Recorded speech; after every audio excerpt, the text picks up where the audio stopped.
I've just returned from Manipur. I had been there with a team of the All India Democratic Women's Association with our President P.K. Srimati and General Secretary Mariam Dhavle.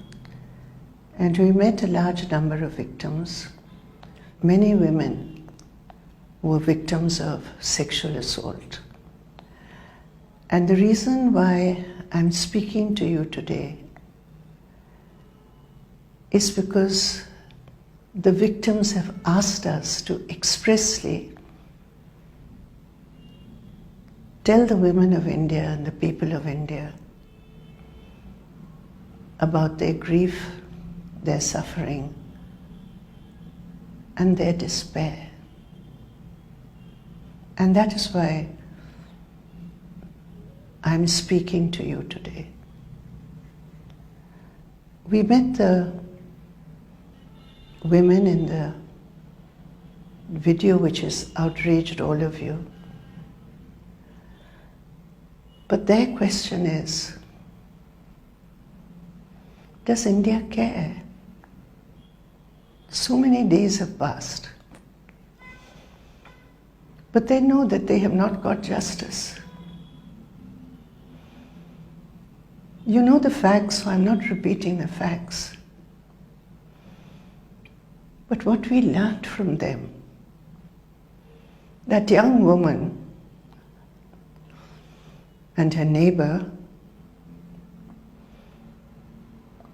they were in the police jeep.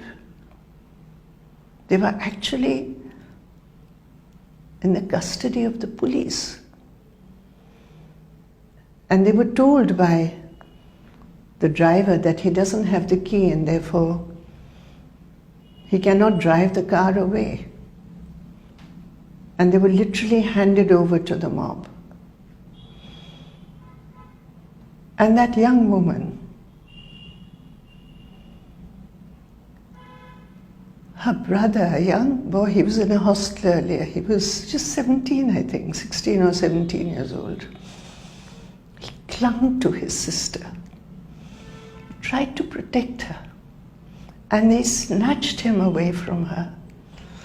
She was stripped, she was paraded, and before her eyes, they killed her brother. They killed her father. She saw it happening. And then, as you know, she was dragged away and gang raped. And then when ultimately she got to safety, she wants you all to know she couldn't speak about what happened to her for days because she did not want to burden her mother, who was grieving for the loss of her son, the loss of her husband. And therefore, for days,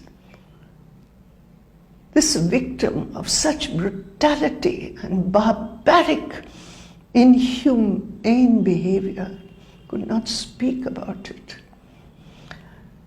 And today she is so deeply traumatized.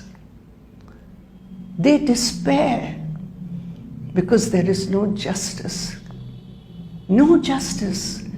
The police in their first report did not even acknowledge that such an incident had taken place. They said just the village is burnt. There's vandalism. They did not even mention it. The older woman who had been stripped, she said, what we faced, we faced. But where is the justice? And if we don't speak out today, who will? When she said we, she meant we, the women. We, the citizens of India. Tomorrow it will happen to any woman, is what she said. And this was a targeted crime. They said this was targeted because we are tribals, because we belong to a particular Kuki Zomi community. We are targeted because of that. We are citizens of India, and yet this is what we faced. This is the punishment we faced. And our bodies were used for that politics. Their fight is for justice. And they despair that with the partisanship which has been shown by the state government and the central government, they are being denied even the minimum justice. The mother says she has not seen the bodies of her husband, her son. Her son was away for 3 months before this happened, so she has not seen him at all. She grieves. She longs to at least see their bodies, but even that is not possible because of the divide which has been created. This is the reality of Manipur. A 15-year-old girl in another case who was dragged, who was taken away by 4 men in uniform belonging to extremist groups. She was raped, gang raped, 15-year-old girl, and she was thrown down a cliff. She survived. But the perpetrators of that crime have not been arrested.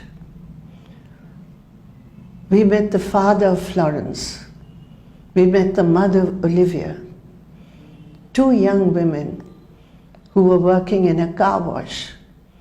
She had spoken to her mother just a few hours before and said, "We are not safe, but the car owner has promised to take us to safety." But the mother says he did not do so.